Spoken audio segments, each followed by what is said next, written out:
Welcome everyone to the Food Dialogues 2020, today's panel discussion on food and culture. Thank you for joining us. My name is Kurt Ackerman. I'm with the South African Urban Food and Farming Trust, and we're the hosts of the Food Dialogues. And we're pleased to be doing this again in 2020. A note to everyone that this event isn't being recorded, so just please bear that in mind. And in the spirit of the Food Dialogues, I want to encourage everyone to participate. This is a dialogue.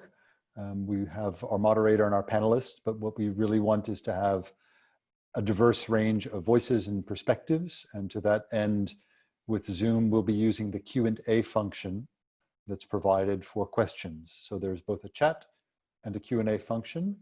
Feel free to use the chat to introduce yourself, to comment on what's happening. But if you want to raise a question for our moderator or any of our panelists, please use the Q&A function. I'd like to briefly acknowledge and thank our sponsors, the DSI NRF Center of Excellence in Food Security and the DG Murray Trust, and to our partners, the African Center for Cities, Aribi Village, the City of Cape Town, ICLEI, and Derek. We kicked off this year's Food Dialogues with an overview presentation on Cape Town's food systems from Professor Jane Battersby on the 20th of July, and we released 23 talks between the 27th and the 31st of July, all of which are available for replay on the Food Dialogues platform, which is at capetown.fooddialogues.info. This panel discussion being recorded will also be available for replay approximately 24 hours after it's concluded. This week, we've had 5 themed panel discussions taking place. This is the 4th of those 5. Tomorrow, we have our final panel discussion on food and the economy, and we hope you'll be able to join us for that. So the discussion today on food and culture will be moderated by Ishay Govender. She's journalist and co-founder of People of Color at the Table. And with that brief introduction, over to you, Ishay, and the rest of our panelists. Thank you. So I'm going to try that again.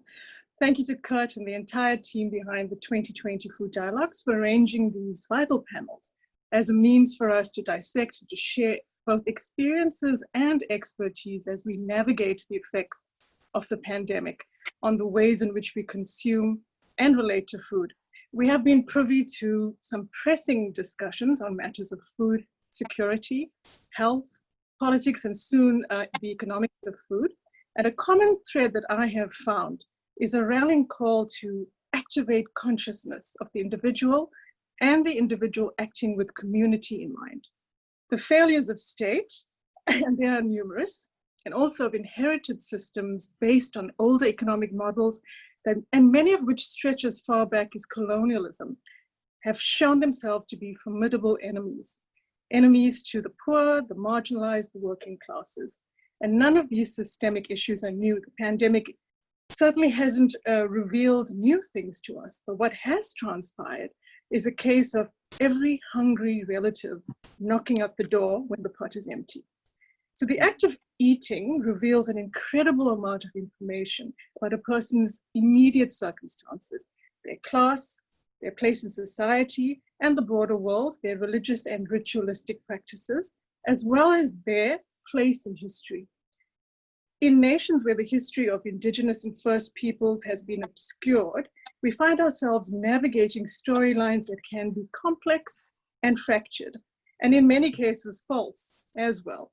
This is because the narrators of these food histories have largely been outsiders, colonists, and not the people to whom the stories belong. So in South Africa, the current food heritage, everything from what we grow and eat to how we tell these stories, are not an accurate reflection of the food ways of many of our ancestors. And for this, we can credit again colonialism, capitalistic models of agriculture, and a lack of agency of our forebears. Having said that, across societies, food is presented as a mechanism to understand a community and its belief systems better. As a ritual of dining, and the ritual of dining as a family unit seems to be pretty universal. But the act of gathering and the old ways in which we could easily access company and perform these rituals, be it Sunday lunch at mom's or sharing a cup of tea after a funeral, they've been affected during this time. And at every juncture of the act of eating, be it a simple bowl of pap in the morning, or like roti on the tava in the evening, or the slices of bread that we use for sandwiches during the day. At every point, we are inadvertently announcing class and economic status, our education around food choices, our place in community, and ultimately our identity. So today, to explore the ideas of food and culture and how our habits may be impacted for better or for worse by the pandemic, we have panelists from a diverse and broad range of expertise that are joining us. I'm sad to say that Xolisa Bangani, who runs the Ikhaya Gardens in Site C, Khayelitsha, won't be joining us, but a lot of what he shared on his during his panel discussions will reflect in the talk, as you will see. So I'd like to welcome Jane Battersby, who's the Associate Professor at the African Center for Cities at the University of Cape Town, and she heads up the Food Security and Food Systems Cluster. Also joining us today, Angelo Fick, who is the Director of Research at the ASRI, and for decades he's taught across a variety of disciplines in the humanities and applied sciences in universities in South Africa and Europe. Mpumelelo Ncwadi is a professional adaptive grazing instructor for the nonprofit company Foregone Conclusions, and he's an advocate for regenerative farming of meat from grass-fed or grass-fed raised livestock. Joining us as well is Zayaan, who's a food activist, a seed librarian, and a community-driven leader. She holds an MDiv in landscape and a BTech in horticulture. She's currently working towards a master's in environmental humanities. And for more information, you can catch the full bios up on the Food Dialogues site. So to kick off, I thought it's a good idea to start with the basics. And I would like to know, what does it mean to decolonize a system? And what does this look like practically when we speak about food? And I would love to understand more about this in the context of your practice. And I wonder if you would like to start for us in Mpumelelo. Thank you very much, Ishay. I think for me, decolonizing food begins with just allowing food sovereignty into the room. We need to allow choice. It cannot be correct, that we find ourselves living in a society where most of what we eat comes from just corn, mainly GMO corn, and also soya. I think we really need to imagine how to attach value to food. Value for me in food is not only the part of eating.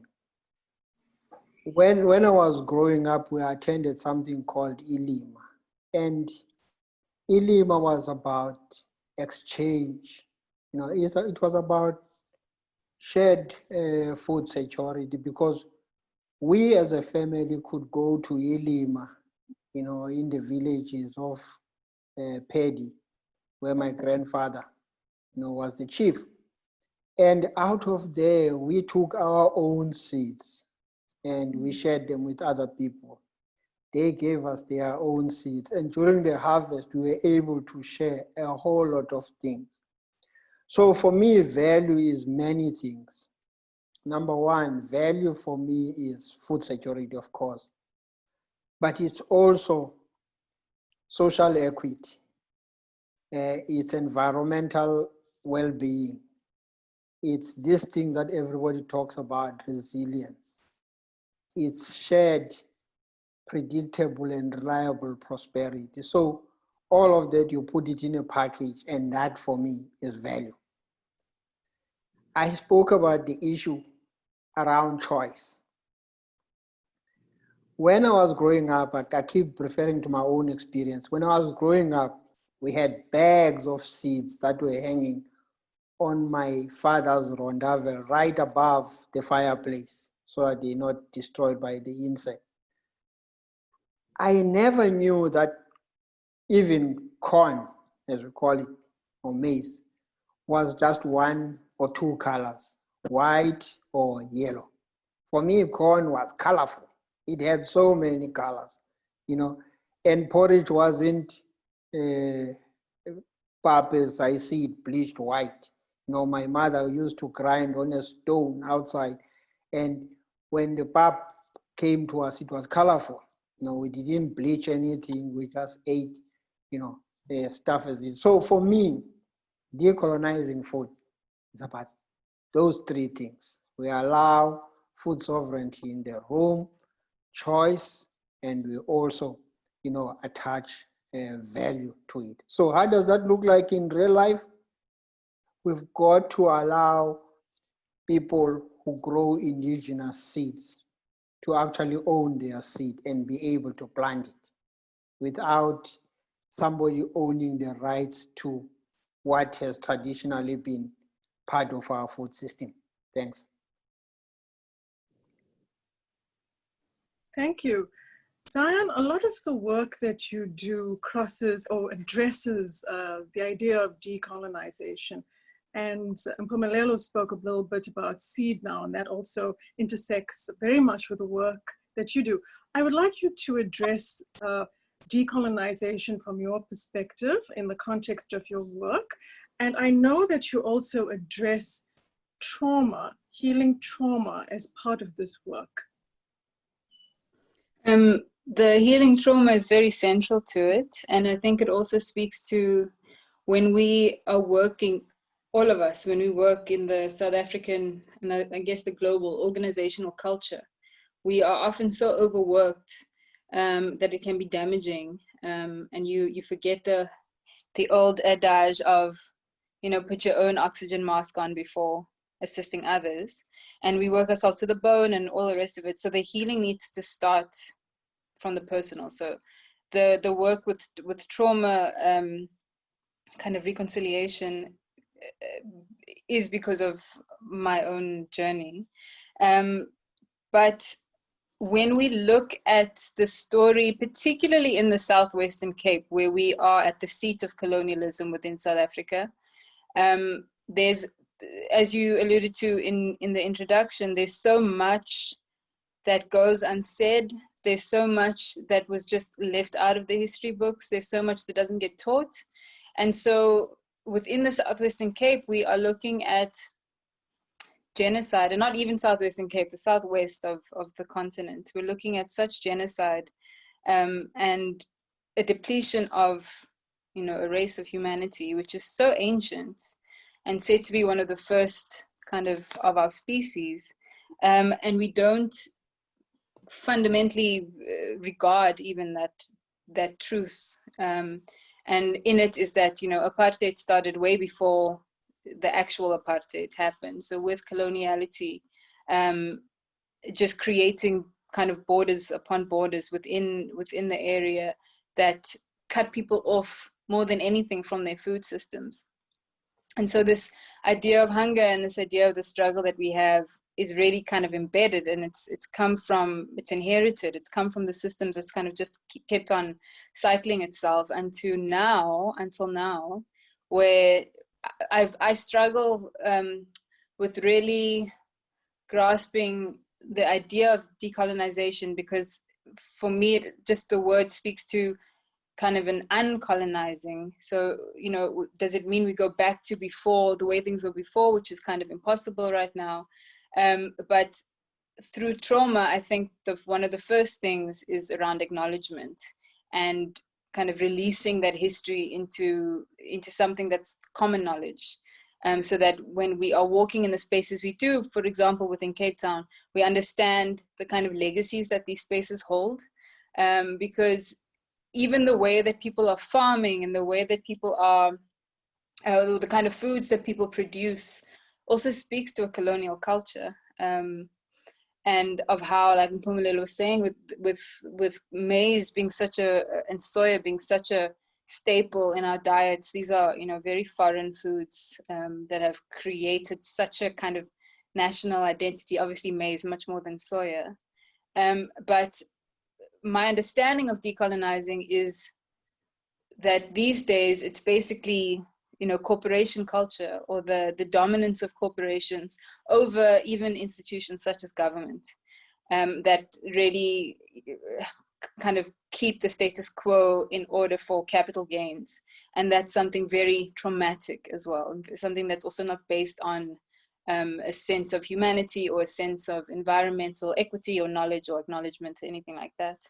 And I think a very obvious thing is that this, it's hyper political, it's very political, but it's also, it speaks to a much more spiritual politic, because how do you heal trauma? And we know that the Truth and Reconciliation Commission that happened post 94 had aimed to begin this for apartheid, but obviously, you know, of course, a lot of that healing needed to happen from way longer and many hundreds of years. So it's this navigation of knowledge, of understanding what, for example, plant knowledge, having environmental knowledge, and how we as people navigate those spaces, and the recipes that come from working with these plants and working with the soils and the minerals and the animals and everything else that lives. And so to decolonize is really something that takes a lot of input and emphasis, and you will need a lot of strength in order to carry it, because once you do begin to tap into it, the need for trauma reconciliation comes up quite loud. And if you are not able to hear it, I believe that the trauma continues, right? And becomes more and more embedded, and we just get further and further away from what healing could be. Thanks so much, Zayaan. I'm going to ask you one more question on that. One, because I find it fascinating, but two, because there's so few people I've heard articulate the idea of working through trauma in this specific field. So if you don't mind, can you share with us some practical thing that maybe assisted you, or some things that you have done in processing the trauma from a personal perspective and doing what you're doing? I mean, a good example, but it's hectic. It's a lot of work, is working through indigenous food. I used to say indigenous food revival, and it became quite clear that it needs to be a reclamation.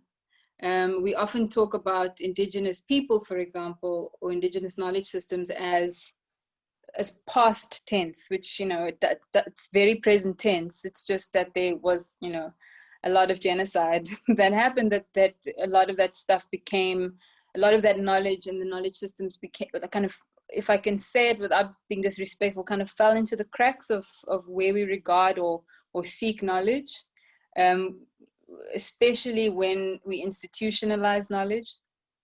And so I had to, and it really all ties into food, because food was a way, was like a raft for me to hang on to in the ocean of discovery of what all of this stuff is about, because I had to deal with my own identity and kind of trace what that identity is, and how could I deserve to work through indigenous food, what part of me is indigenous, and how can I claim to carry the knowledge to the point of not just carrying it, but teaching it, and then perhaps to capitalize on that. So, you know, have a workshop or sell products, etc. Kind of also navigating this idea of access and benefit sharing, which is so politicized as well. But through that journey of kind of working through my ancestral history and the work, especially with the land. So my hypothesis is that knowledge comes from the land, and I see this, and the reason I believe this is because working through, for example, books, places where knowledge is written, and we can kind of hold on to it, because for a lot of us, our tradition is that knowledge is oral, right? So where it's kind of held onto, and kind of seeing that, how can I say, gleaning knowledge that isn't written, but reading between the lines, experimenting, you know, dreaming knowledge, and coming up with solutions, coming up with ways to make foods that we know are edible, with this kind of archaeological references to them having been eaten, but they're extremely bitter, or they don't taste good at all, and making them into something delicious through that kind of almost alchemical practice, whether it be fermentation or some kind of food transformation, listening to stories from elders, kind of translating that through the world of sugar and all and high salts and ultra processing, and finding solutions basically.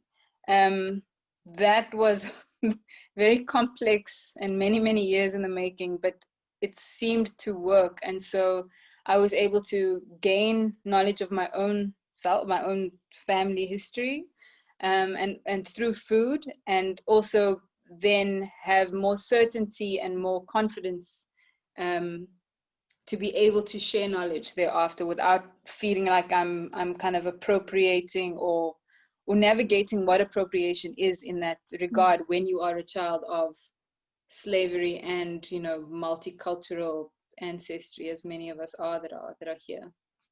So on that note, appropriation, I'm glad you brought it up, because I hope that somewhere in this conversation we're going to get a chance to tackle that, or at least just a little bit of that.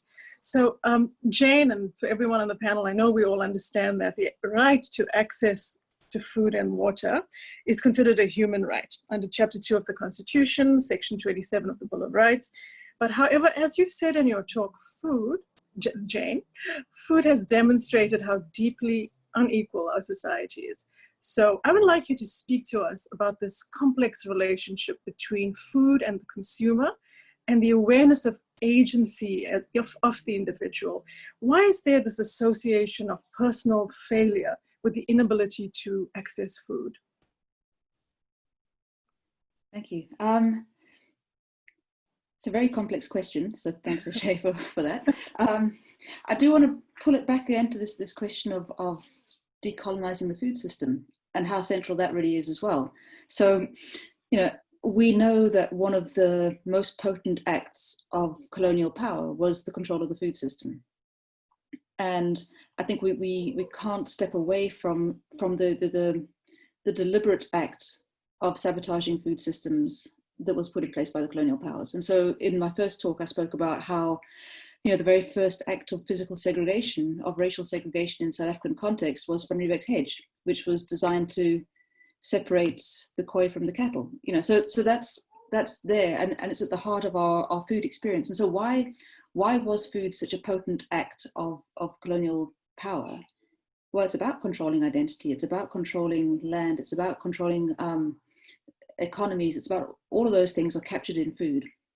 And so when we're talking about these things, about the right to food, I think we need to go back into our histories and think about how it's been used in the past and how we unpick that, because many of the laws, and particularly the planning codes that we have in place today, reinforce that. And so we can do a lot of the social work, a lot of the political work, but if we're not unpicking some of those laws and planning codes that still exist, we're going to keep butting up against some challenges. And so you think about things like the kind of planning laws that stipulate where food can be processed and where it cannot, and what kind of vision of a food system that creates. You know, so for example, the work we do in Zimbabwe, maize milling is only allowed in areas that are zoned industrial, which immediately creates this idea of a large-scale industrial agricultural system. And yet you go into the high-density neighborhoods and there's maize millers on every corner, all acting outside of the law. And it renders that food system informal, and it renders that food system illegal and illicit.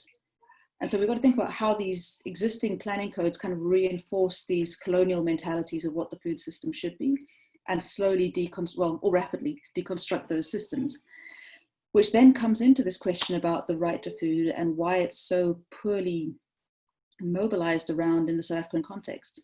So Section 27.1 guarantees the right to food. Section 28.1, if I get the numbers wrong, forgive me, guarantees the right to basic nutrition for children. And there's also a right to food for prisoners as well. But we have this right to food, and yet when you speak to the Human Rights Commission people, they say it's the only right, Section 27 right, that hasn't been actively taken to court.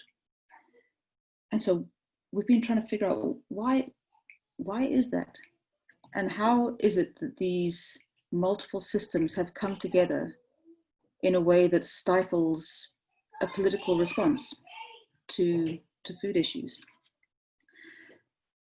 And I think it is about this kind of complex intersection of culture, of economics, of politics that play out in food.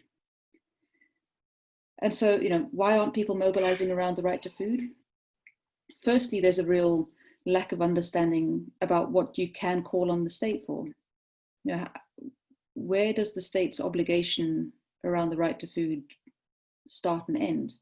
What department in government is responsible for it? Is it agriculture? Is it DTI? Who's driving this? So there's this kind of lack of understanding about what's going on. I think there's all the spin that's been put in place by the private sector, who are able to sort of portray themselves as the good guys in this story, and how that narrative has been reinforced by the kinds of food systems we've created.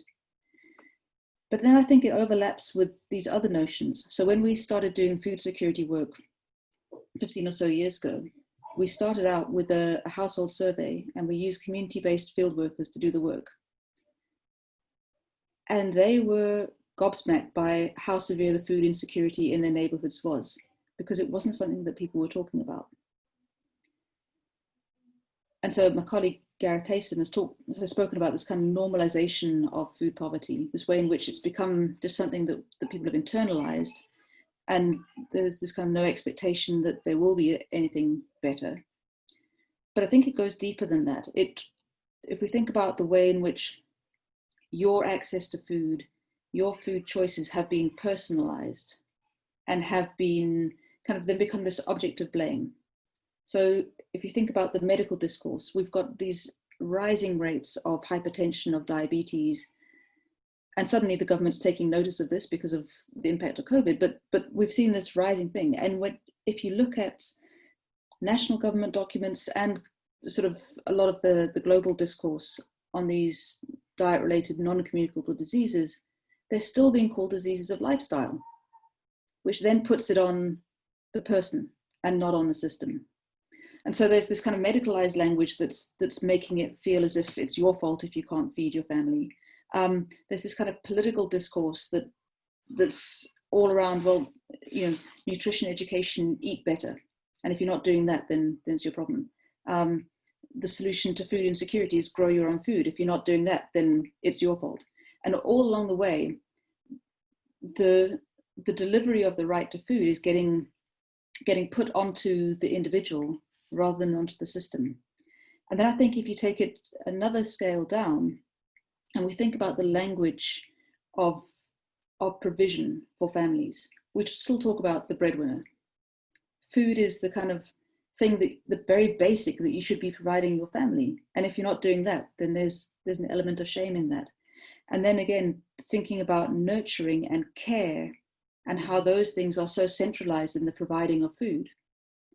And once again, if you're unable to do that, then that element of taking it upon yourself comes through. And so I think we need to recognize that the right to food kind of really expands beyond us. It expands into the questions of the relationship of the state, of the private sector, how all those things shape our food system and our food experience, and recognize that there is this need to elevate providing for your family from beyond your personal responsibility, and really start demanding that people are asking these critical questions and asking how it is that languages of food cultures have been used to suppress that political mobilization. I'd love to see a lot more public discourse, especially around the idea of shame, and the inability to provide for oneself, and that being linked to a feeling of worthlessness and shame, and as you said, taking it upon the individual. Mpumelelo, what has been your experience within the communities where you work in terms of understanding this right to food?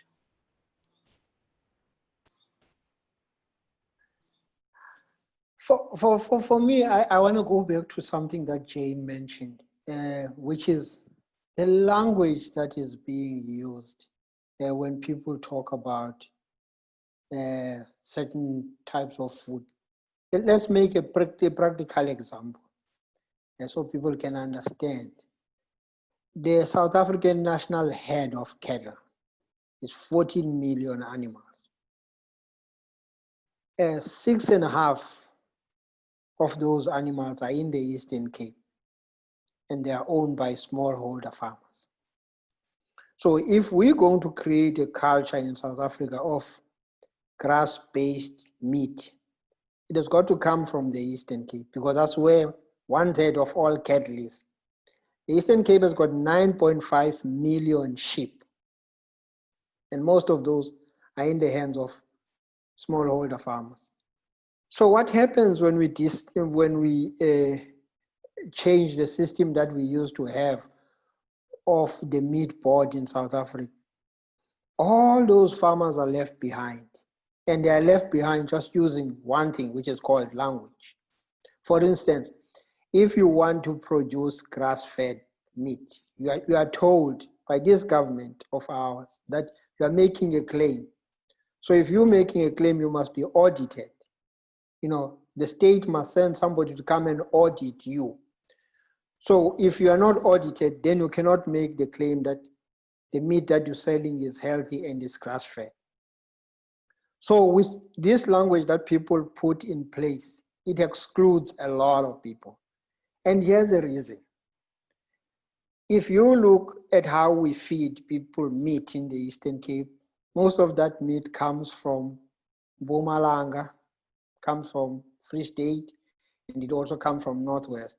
There's a reason. All those 3 provinces, they actually are the biggest maize producers, because most of the maize that is grown in South Africa is not eaten by people. It's fed to animals, because that's how you create a value on that value chain. So you have 70 feedlots in South Africa that produces all our meat. If somebody comes and they want to participate in the meat value chain, then you've got this thing of meat classification. You've got your classification, which is called A, B, and C.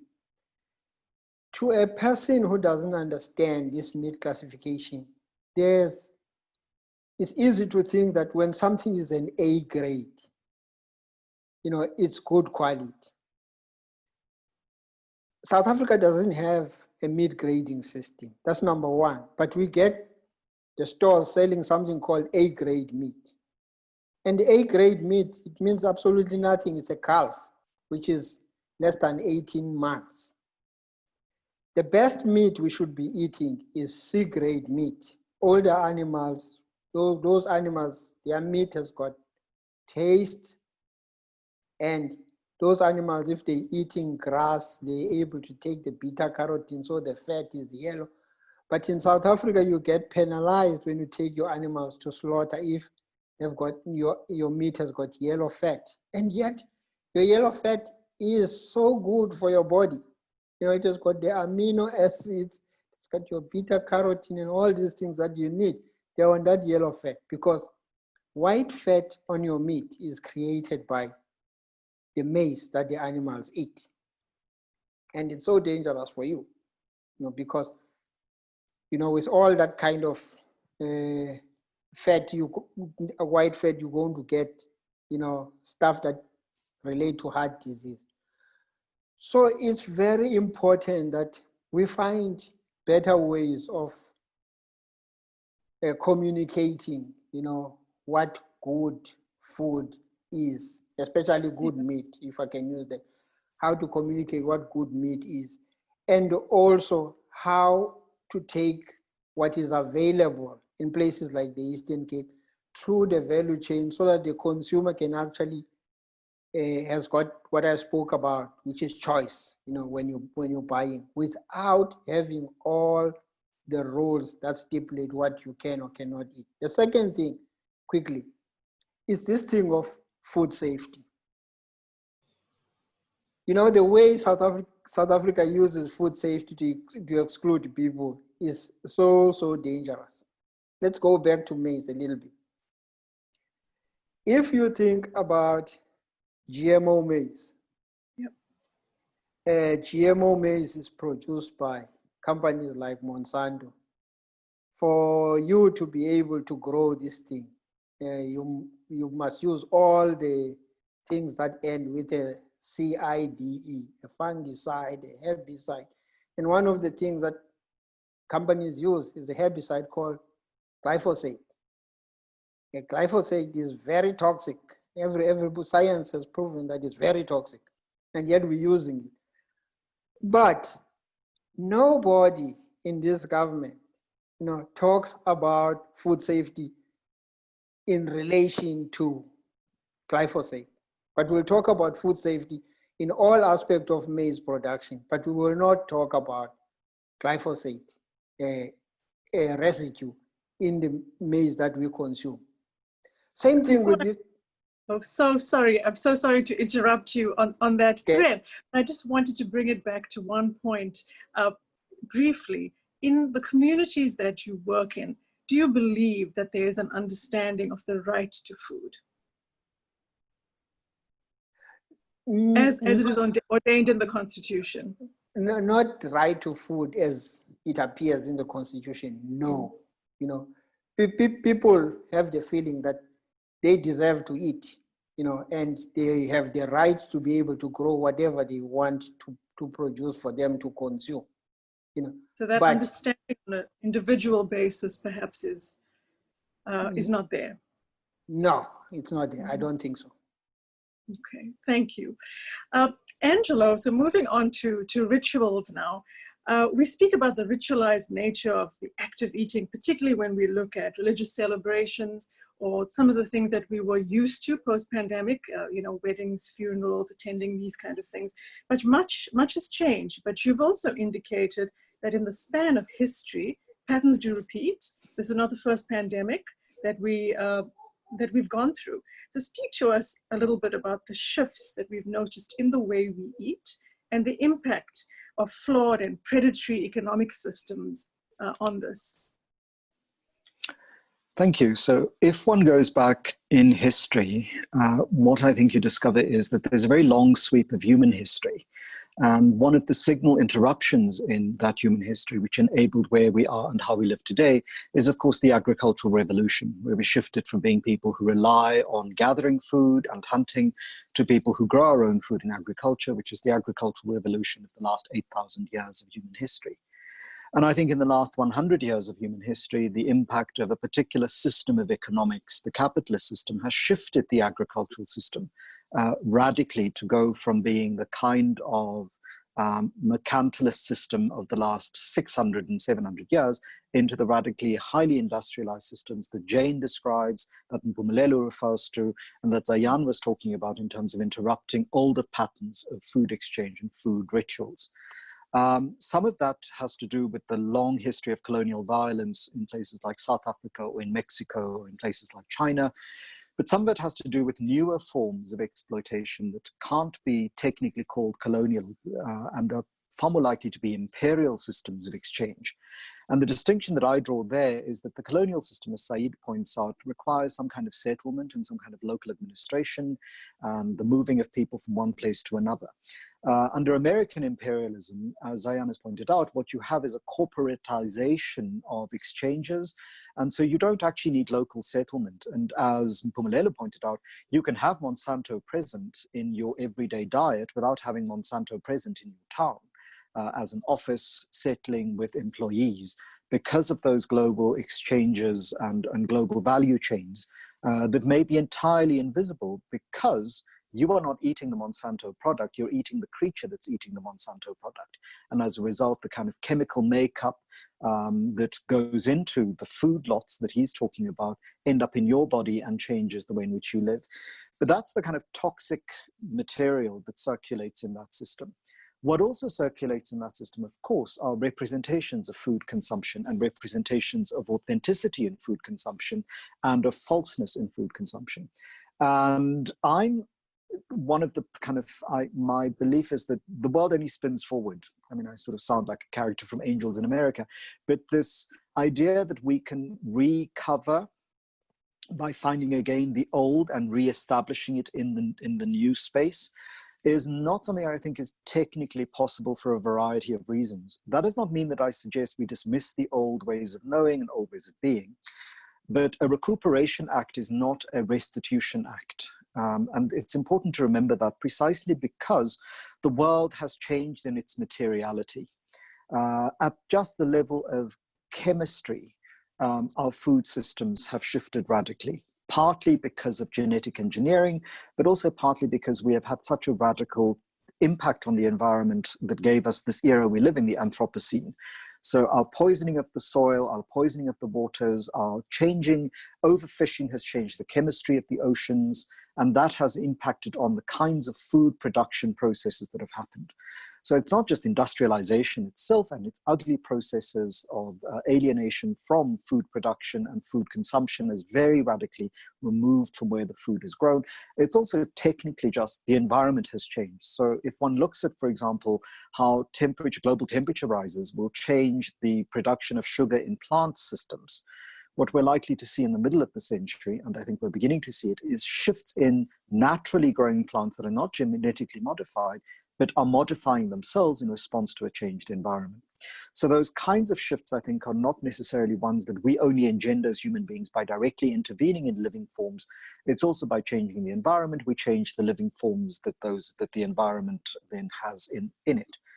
In terms of rituals, I think we often forget that very many of our rituals that we are so married to, that feel very natural to us, that go back very long periods, are rituals that are born out of crises. So, whether it is rituals of fasting around food, whether it's rituals of exchanging of food at high holy days, when you start investigating the material histories in the longer period and sweep of history, both through the religious traditions of the Middle East and the Far East, but also the animist traditions of the colonized world before colonialism, and back through the archaeology, what you discover is that, to a large extent, the ways in which scarcity and abundance had to be incorporated into everyday calendars echo across various traditions of thought. And so high holy days are often linked to either festivals of spring and harvest and plenty, or festivals about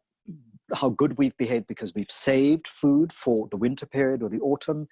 And I think what the Gregorian calendar has done for many of us is separated us from the natural time systems on which our food production cycles have depended and on which our high holy days across traditions have traditionally been linked.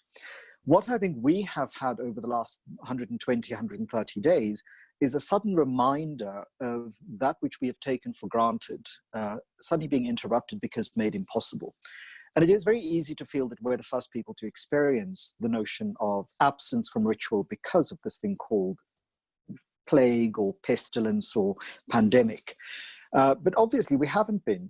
Plague, pestilence, and pandemic have been with us for as long as we've been human beings. We've always been at the mercy of our environment. And I think what the last 120 days have demonstrated to many of us is a reminder of our vulnerability to environment, that we're actually not these supreme beings who live on the planet or in control of the planetary system. And I don't want to go all Gaia hypothesis here, but what this reminder is that this culture that we have layered over nature to make sense of our lives has given us access to understanding nature in its origins. So culture's original impetus was to allow us to kind of make sense of nature and our relationship to it and our place in it rather than our place separate from it. What we have done in late industrial capitalism is separate ourselves from nature and assume that we're in control of it.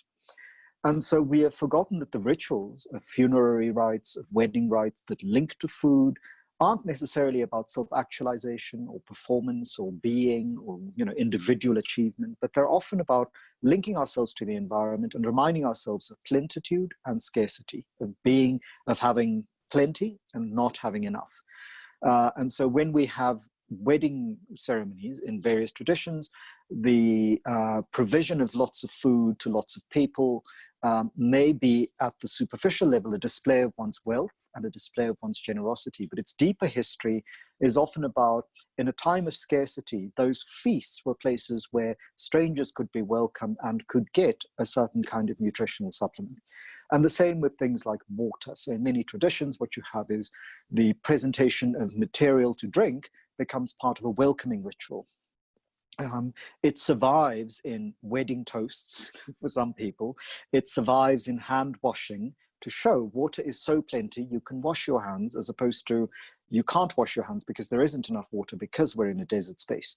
And so those kinds of issues, I think, are often removed for people because the rituals have themselves become ossified. And we stick to the rituals rather than to their original meanings. And that's just the nature of culture, because we spin forward. We're more and more removed from what was the past. What I think we're now having to do is invent new kinds of rituals, because suddenly, as Daniel Defoe in Journal of a Plague Year records, as Camus projects in La Peste, the notion of sharing food in a time of disease, running pandemic, is one that is highly tainted. And so what we, have to do, because we have to remove ourselves from the spaces in which we would usually be, because we're isolated or we're removed, and because we can't travel again to places where we might need to be, the rituals we have to invent have to be as creative as the rituals we've been married to that were invented in similar times of crisis. And so that's the pattern of repetition that I refer to, that there is the pattern that needs to be focused on is not the old form, but the creativity and the invention of the human spirit in a time of crisis to adapt ritual, to abandon ritual, to invent new ritual, because that's where we get the sharing cultures from. That's where we get the food types from. And we can't go back to a pre-colonial moment. It simply does not exist. The genie is out of the bottle. The chemicals are out in the environment. What we have to do is begin to think of how to engage that system with less damage to ourselves, the environment, and one another. And as Zayaan pointed out, in order not to repeat the traumas of the past and inflict new kinds of traumas that simply repeat those structures from the past. And that, I think, is partly what Mpumelelo and Jane were also referring to when they spoke about the specific sites of their particular centers of engagement. Indeed, thank you.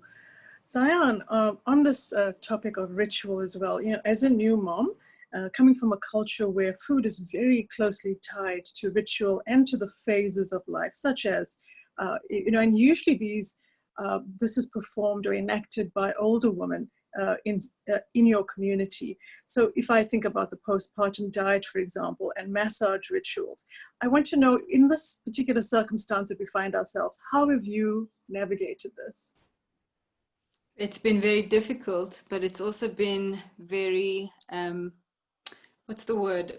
A lot of midwives have been finding globally that because of lockdown, a lot of mothers or birthing people and newborns are able to, or have been able to, recover a lot faster than usual, because you're not, entertaining guests and having floods of family through the house.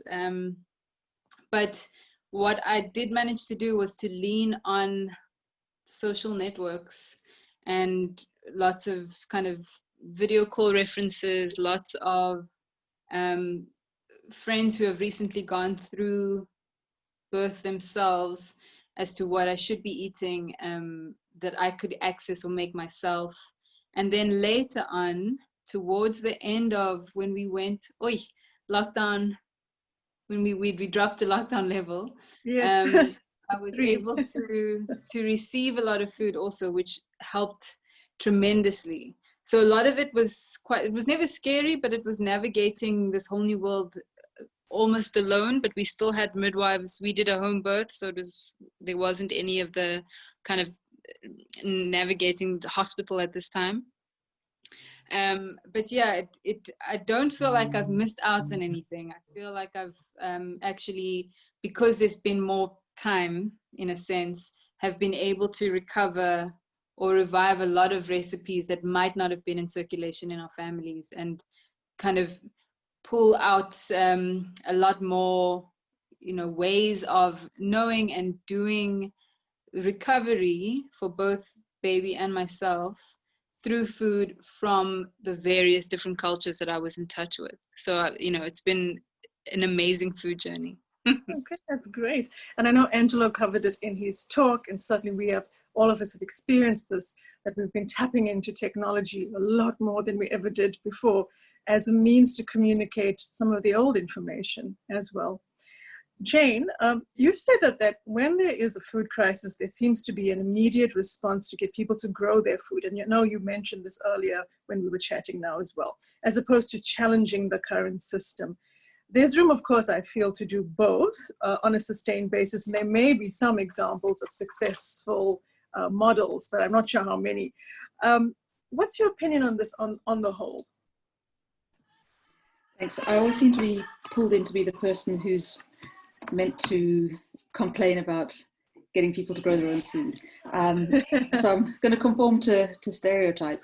I think it's, for me, it's been fascinating how there has been this kind of re-emergence of responding to the food crisis through promoting own production. I think it's also been fascinating more generally how the response to the wider COVID crisis has been often around food. So it's been around food parcels, it's been around food vouchers rather than cash transfers, rather than kind of employment generation.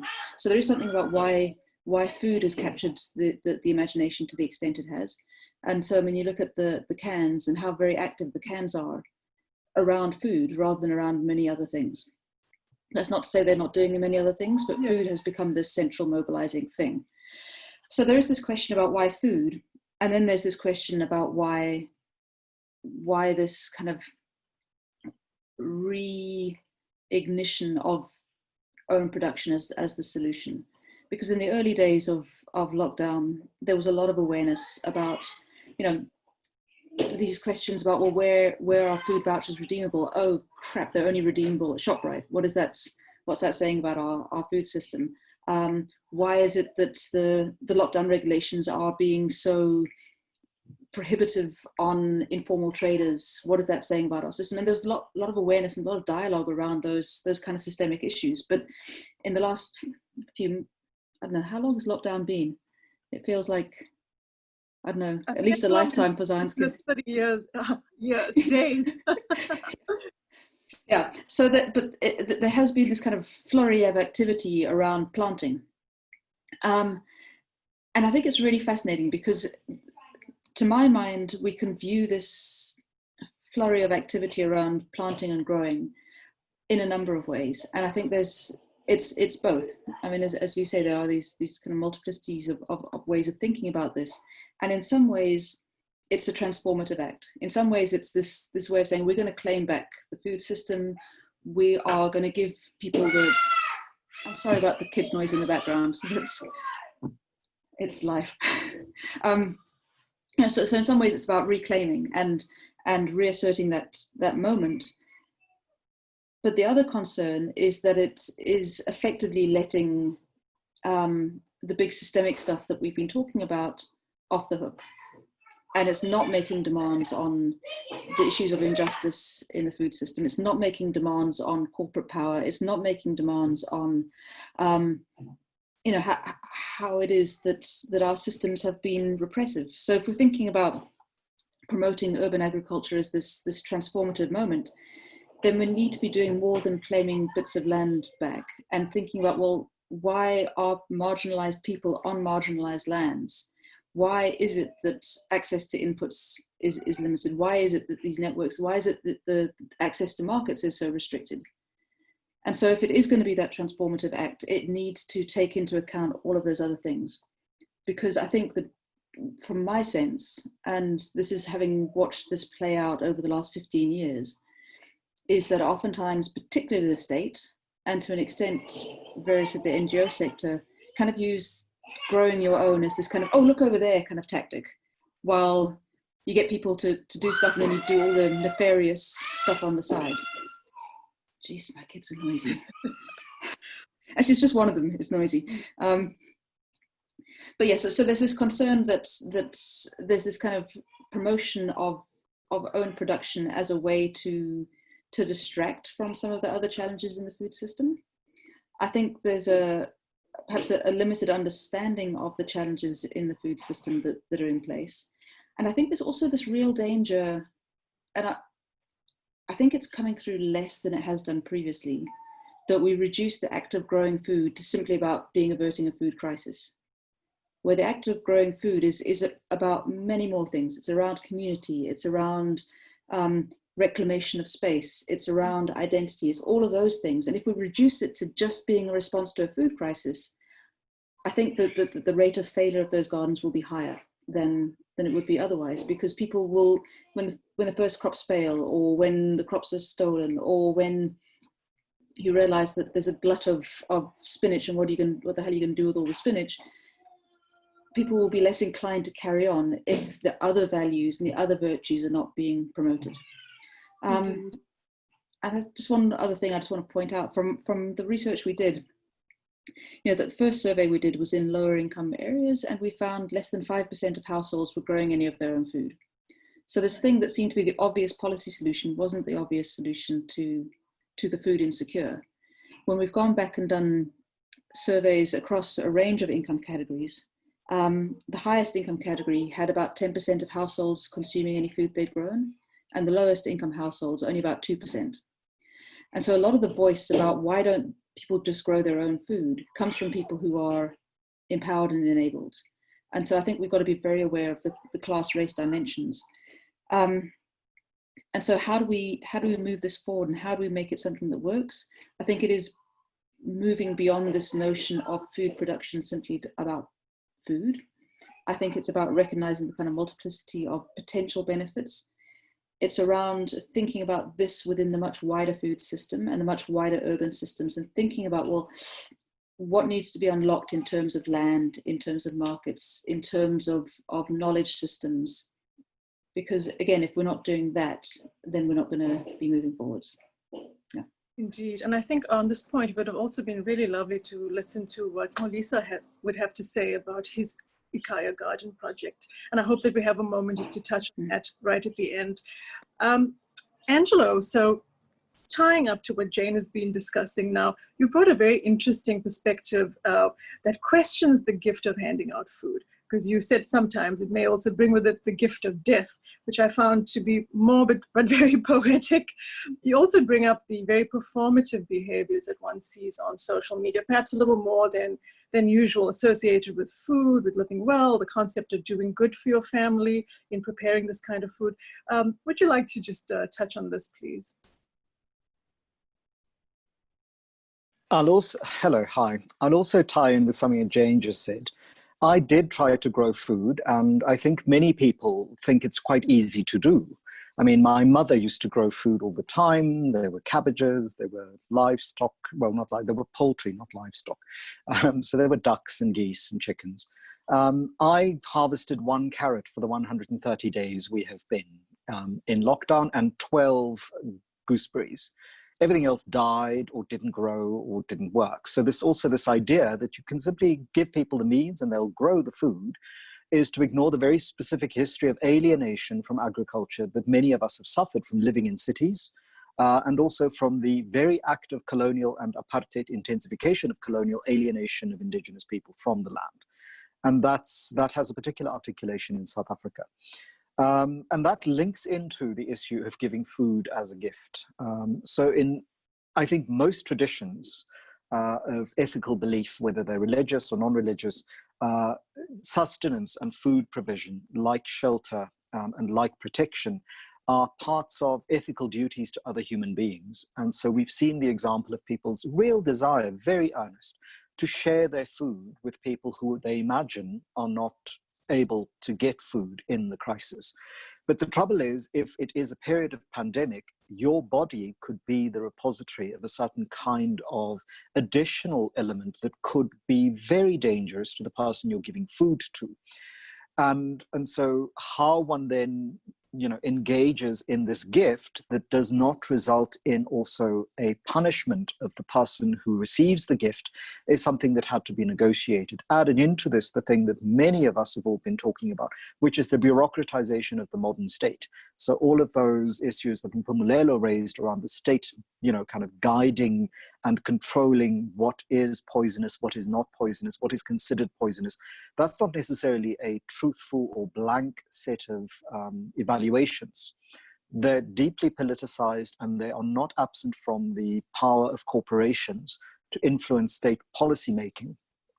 But it's not also only negatively intended. Very many ordinary state officials who work at the local government level are also trying to not be guilty of being implicated in people's disease or the spread of disease or the spread of problems. because they know that if there is a disease outbreak, and they were the regional health officer who didn't stop this thing from happening, the larger state will simply blame them, and they will become the locus of punishment, or the community will turn on them. So it's not always just a negative attempt by a large corporate entity or its agents. It's often also people being quite self-protective and being uneasy or well-intentioned. And so when we start thinking of the way in which food got distributed by communities and how many people felt highly offended that the state would not allow them without a permit to start distributing food, it's also, I think, a misunderstanding of the nature of bureaucracy from both the bureaucrats and the people who are subjected to that bureaucracy. And so when we think of the gift of food in a moment of pandemic and highly contagious disease, we're also thinking of food as not life-sustaining only, but potentially deadly.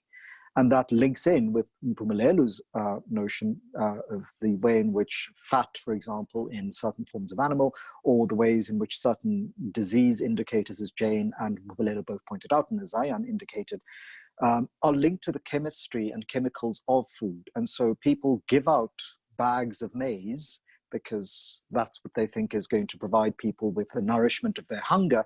But in that bag of maize is the genetically modified sort of chemistry effects that will then have longer term consequences for people. And so when we think of food, it's not just, gift, it's also potentially highly risky. In terms of the social media aspect, I think what the prime example there is celebrity. So people who have had no real relationship to public food, but have been celebrities because they're talk show hosts or musicians or ministers of state, have been able to use food in a variety of ways to kind of try and capture back what an absence of public engagement has resulted in. So suddenly we have people who used to present talk shows on television a decade ago coming back and showing us videos of them cooking large meals on a Sunday. And you go, who are you feeding under lockdown? How many people live in your house? Why are there 25 branded high-end pots of every kind of animal you could possibly catch, find, and kill in a pot, right? And then there's also the kind of notion of people taking photographs of themselves, taking care packages as a kind of, look at how generous I am. I am doing something. I'm not just somebody who does dance moves on a Saturday afternoon on television. I also care about my community. And that kind of, and I'm being cynical about this, but there are versions of this all around, right? Of people doing this kind of display of food provision, which I think is not just individual narcissism or individual weirdness. I think it's a cultural phenomenon where it has become almost ubiquitous to signal oneself in image. So it hasn't happened until it has happened on a screen near you. It's this kind of, the real act of generosity is incidental. It is the secondary thing. The primary thing is demonstrating that you have done the generosity. And at best it is to inspire others, or that's what it pretends to be. At worst, it's to, forward your brand or self-actualize or whatever. There is also the inverse version of that, where we have a Minister of Finance who complains about how his salary isn't good enough.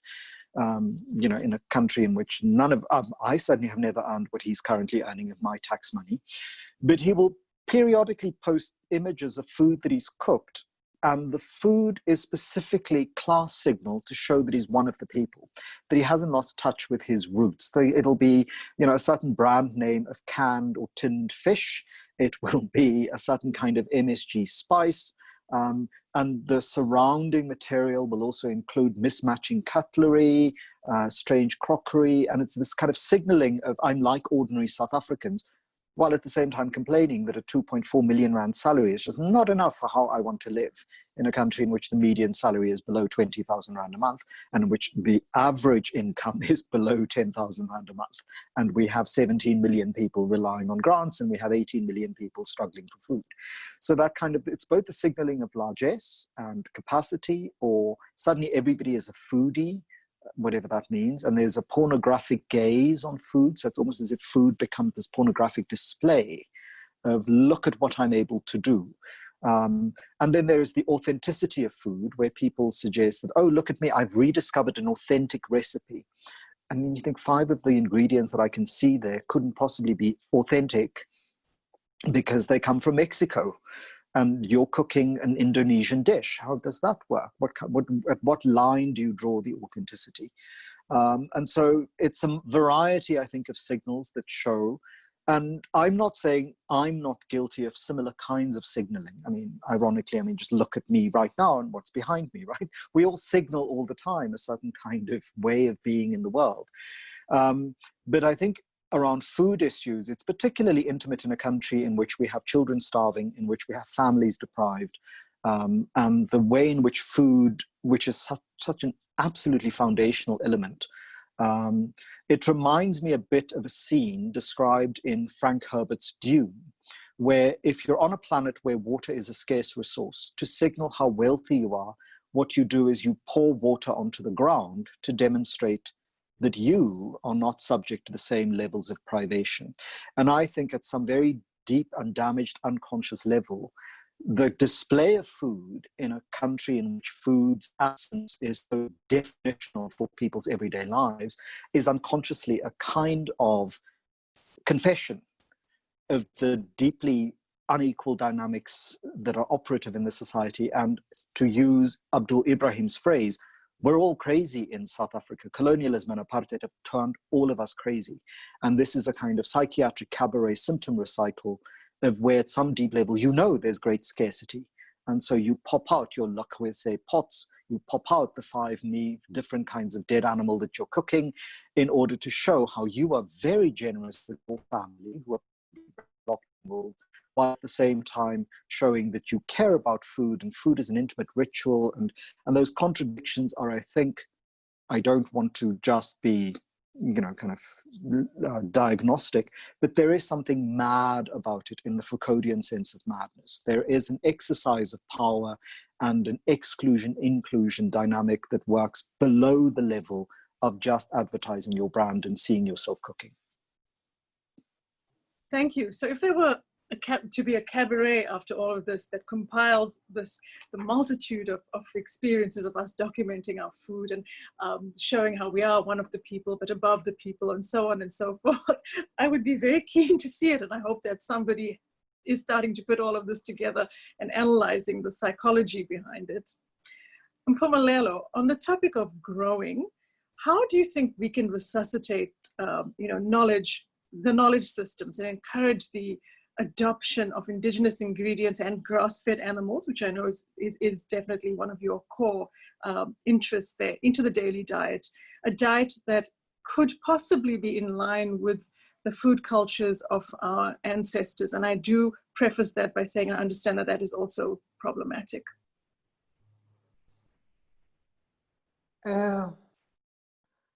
I think the first thing that we ought to be really thinking about when we talk about growing food is what is underneath our feet. Food is not grown using, it's not the equipment, it's not the chemicals that we use to grow food, it's the soil health. So if we're able just to grasp that bit, that the organic matter and the microbes in the soil actually produces the food we eat and the taste that we get out of our food. So if we focus at least 60% of our growing time on improving soil health, we would have moved a step. And I think the second thing is we need to move away from this culture that says growing food is associated with large pieces of land and expensive machinery. If you look around the world today and you look at how young people in many other countries, are moving us forward as far as regenerative organic agriculture is concerned, you'll see that it's small, affordable equipment, things that people can basically do in their own neighborhood. But yet, here in South Africa, our mindset is not there yet. You can have somebody who's got the natural resources, they've got the sunshine, they've got the land, and they've got the water, and they do nothing about it because they're waiting for the tractor. and they are not willing to buy the tractor with their own money. They're waiting for the bank to give the tractor, to give them money to buy the tractor, or the government. And if that doesn't happen, then they do nothing. So two things, besides, being able to have seed banks, that protect, indigenous seeds, so we can actually grow the things that we used to grow when I was growing up. For instance, when I was growing up, we ate, lots of things that I can't find today. If I find them, they happen to be in a very expensive supermarket for the top end people, which is the LSM 9 and LSM 10. I grew up on millet. I wasn't on LSM 10, I was on LSM 0, if there's anything like that. I grew up on millet. I ate amaranth, all sorts of stuff that today, if I want to buy it, I've got to go to that expensive supermarket and buy it from there. So three things: soil health, right size equipment, affordable, and to be able to grow our own seeds, that we can keep from one generation to the other. Thank you. Zayaan, a lot of the work that you do is also based on revitalizing the knowledge systems around indigeneity and seed. Can you tell us a little bit about how this ties back to our Cape food cultures? It's a difficult one because Cape food cultures are so extensive. But if I can say that when we think about seed saving, or when we think about seed use within our cultures, we often isolate it down to growing food, which is vitally important, obviously, but we also are within a space where land knowledge and plant knowledge has a lot to do with medicine, and a lot to do with the other ways that plants support, or that we use plants to support our bodies and our health and our kind of ritualistic uses and cultural uses. If I'm gently doing this research around where those herbal knowledges used to reside within the city, and looking back on archival photography and seeing how there were a lot of, like the origination of the flower sellers in Adley Street, and how a lot of older women, Malay women, used to be herbalists and used to carry a lot of knowledge. So particularly around the end of my pregnancy, this was something that was very important, because where were those herbal knowledge holders within my lineage, and then also what happened within the city when forced removals happened, etc. Where did all this knowledge go to?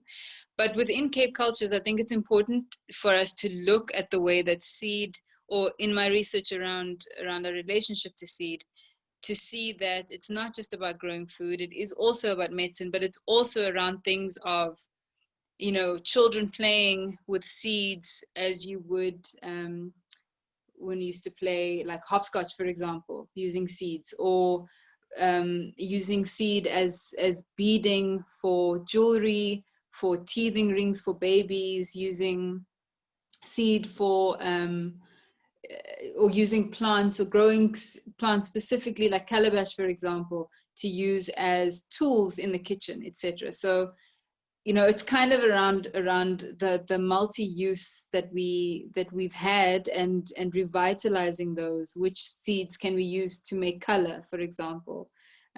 So yeah, all around those kinds of things. And I suppose music too, because music forms such a core part of the various Cape cultures. This work that you said you do, that you've been exploring, and you also explored for your at the end of your pregnancy. Are you compiling this in some format to share some? Yeah, it's really, I wish to produce something tangible to release, but the information is so thin, and obviously with lockdown, there's only so much going out one can do. Exactly, but there's definitely a need for it. And so I've also just been looking here if anybody has any information about grants to kind of support this work also, because I really believe it to be vitally important. If we look at, for example, kind of this idea of street doctors or bossy doctors, or like alternative medicine that one finds, you know, there's such a big gap missing. It's such a man-driven world. Even if there's a lot of indigenous knowledge, that something doesn't kind of sit right, and there seems to be just like this vacuum where that knowledge just disappeared, the people just disappeared. And what, you know, we have like a few photographs and we have some archival references, but I'd love to, you know, meet people also before people are no longer with on them. that note, as we move towards the last part of this discussion, I would like to encourage, if there are any people listening who have access to grants, academic or not, to get in touch with Zayaan or any publishers, because this is definitely, I think, a work in possibly a series of works that we must see come out. So Xolisa is not here to join us, unfortunately, as we know, but he often brings up the value of beauty in communities, and, you know, particularly in poorer communities that might feel undeserving of such spaces. And he speaks of himself as a soil artist. So he uses the garden as he would a painting or a sculpture to invite young people in. And then he uses this as an opportunity further on to speak about self-sufficiency and diet and health choices and so on. I would like to invite anyone on the panel who's willing to sort of weigh in on community spaces as essential places of skills and knowledge exchange and cultural exchange as well.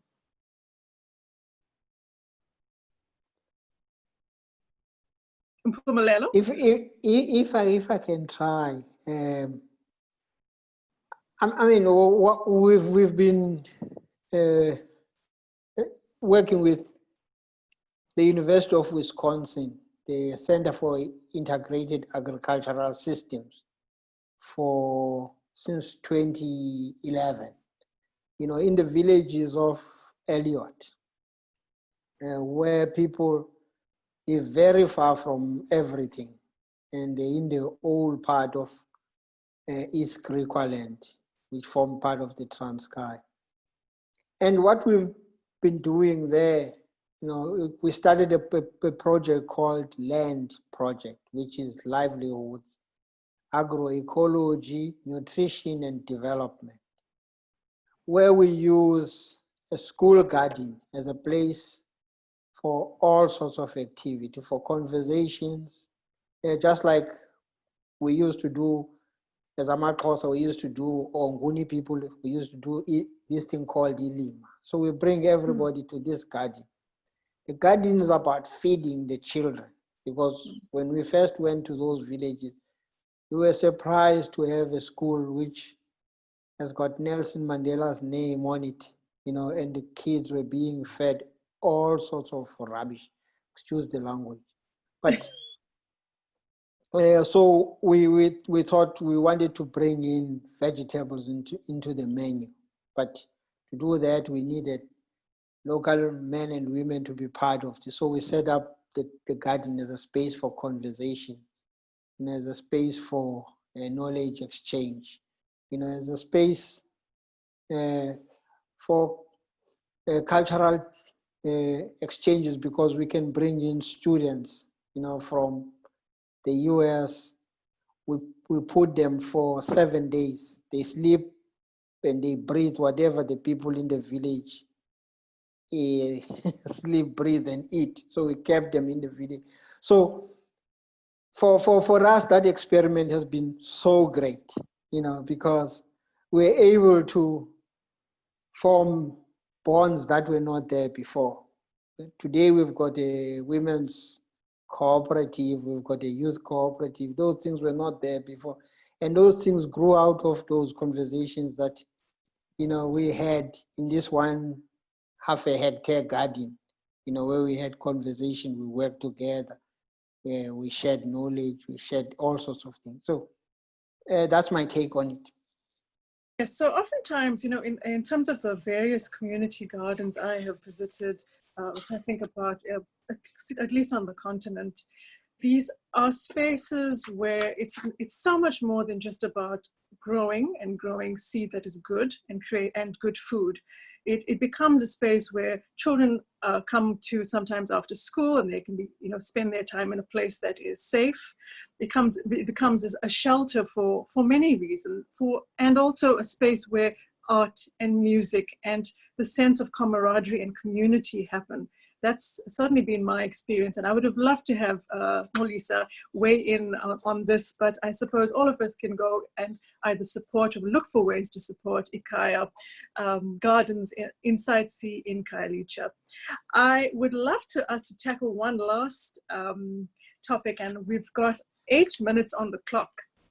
And I think we absolutely must. And this is the notion of cultural appropriation. I want to bring a very specific example here. And I understand we don't have sufficient time to delve into it. But Jane and I were chatting earlier.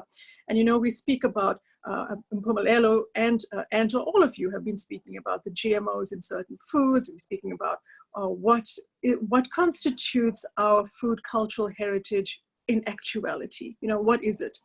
There's a product on the market that I noticed recently called pup sticks. So it is a roll of pup with a filling and a very interesting sort of action figure it's sort of like a Wonder Woman figure on it. And as you can imagine, it is not Black owned, but it is to serve as a Black population, and it is gaining a little bit of traction. We often speak about appropriation of, for example, Ethiopian teff flour. Was there not a company in the Netherlands that was trying to patent this or put some kind of stamp on that? So these are issues that I think in the broader spectrum of food and culture need to be interrogated quite a lot, and deeply, actively, vociferously. And I want to know, first of all, has anyone heard of this product? And what is your take on, yes, is it you, Mpumelelo? Did you want to speak to it? I think you're on mute. No, I was just saying, Jane had just shown you the pap stick. Oh, she had showed it to you? No, she showed it to you. I brought it up to her the other day when we were chatting. Oh, she just showed you. Show us again, Jane. Yeah.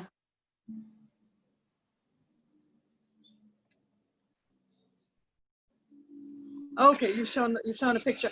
Okay, so in the last closing minutes, would anyone like to weigh in on this issue of cultural appropriation, how we tackle this? Someone is saying the audience can't see it, so I believe, Jane, you had access to it. If you could just... Jane had said to me earlier, I have a feeling I'm going to be the cat amongst the pigeons, so... Right. So it's this role that you can warm up, and SAPOC at the table has spent the last few days trying to engage with the owners and directors just to find out, who's making it, because it is getting a little traction on social media. And of course we want to support, one of the core things we do is support POC businesses in food and trying to help them to network. It is very, very difficult to start and sustain businesses in food, but particularly in this period. Jane, you would like to weigh in here? Yeah, I think it is one of many products that have kind of appeared on the market. So the thing that we've noticed over the last few years has been the kind of flooding of the market of instant pup, highly flavored, highly sugared by some of the big white-owned corporations as well. And I think it is very interesting the way in which it plays on kind of cultural ideas about food. So again, some of the big fast food companies also talk about kind of the 7 colors notion, again, playing into these deeply held cultural beliefs around food and really appropriating those. And I think the question is, obviously there's a market, and to what extent is that market shaped by structural inequalities? So the pup sticks is appealing because, it doesn't require refrigeration. It doesn't require cooking beyond putting in a pot of hot water. it's portable, it takes little time to prepare. And so there are those real challenges that are shaping people's ability to access traditional culturally appropriate foods, but at what cost? And I think, yeah, I think it raises these important questions about how culture is mutable, but also who has control of these food systems. I'd love to hear the others on this. I just want to interject very quickly and say that we've been having various conversations with people in food business and those POC losing food businesses in the last couple of months. And one of the things that comes up recurringly is the lack of access to funding. So, the conversation goes that we have great ideas, but simply, nothing to leverage in terms of getting the confidence of a bank, funding, doesn't matter that I'm a head chef, and so on and so forth. And I think that is something really vital when we speak about ownership of a business, but also in terms of cultural assets, if we want to call them that. But this is a conversation I think that needs a lot more time. And if there's someone else in the last 2 minutes on our panel would like to weigh in on this idea of cultural appropriation and who gets to sell what and to whom. Angelo. Just the distinction that I'd like to draw between appropriation and commodification, right? So when companies take on somebody's cultural identity, ideas, and then they market it for profit and produce it, mass produce and distribute it, that's to me different from appropriation, because appropriation, as Jane has already pointed out, that culture is fluent, it's dialogic, and people exchange things. So even traditional millie-based or maize-based pap, if we're going to talk about tradition, where does maize come from? Where was it originally produced? How did it get to Southern Africa? All of those questions lie in there. And it's also not new and it's not unique to corporations. So South Africans have been eating at a thing called Spur that has literally culturally appropriated Amerindian notions of being for almost 40 years. And those kinds of constructions, I think, are crucial when we start thinking of authenticity and appropriation, as opposed to commodification for profit, in which somebody else profits from our way of being. And we've seen this with Hoodia, we've seen it with Rooibos, we've seen it with forms of indigenous marketing of wine that has nothing to do with the language group from which the name of the wine is then taken. That's all I wanted to say. Yes, it's a very important distinction. Thank you so much, Angelo. So on that note, I want to give my sincere thanks to everyone on the panel for gifting us their time, their considerable skills and wealth of knowledge. This has been a privilege to host this talk on food and culture. There's been quite a bit of interaction, and I believe that one of the questions was answered by Mpumelelo. So yes, there's somebody who has said, I work on the nutrient content of local foods and their contribution to nutrient intake. Feel free to engage with me. And she has left her email address there. Thank you so much, Hetty. On that note, thank you to everybody. Thank you so much to Food Dialogues and Kurt and the extensive team behind him. We appreciate this. Thank you. Yes, and if I can echo those words of thanks. Thanks to you, Ishay, for a wonderfully moderated panel, and to our panelists. Thanks to our audience for being with us. It's just been such a remarkable dialogue. I feel grateful to have been able to observe and listen and to hear such kind of thoughtful and generous and careful thinkers. I think we all are grateful to have you as part of our food system, kind of in the conversation and as leaders. Yeah, it's been quite a remarkable session. So thank you. I want to say also a thank you to our sponsors once again, the DSI NRF Center of Excellence for the Engineering Trust, and our partners, the African Center for Cities, Oridi Village, City of Cape Town, Ikhaya and Derek. And a final thank you, Ishay, Govender, Jane Battersby, Angelo, Fick, Zayaan Khan, Mpumelelo, Ncwadi. We are deeply in your debt and grateful for what you shared with us today. And to the audience, thank you for being with us. And a reminder that we will have our 5th and final panel discussion tomorrow on food and the economy. And we hope you will have an opportunity to join us then. So with that, I'm Kurt Ackerman from the South African Urban Food and Farming Trust, and I wish you a good evening and good night.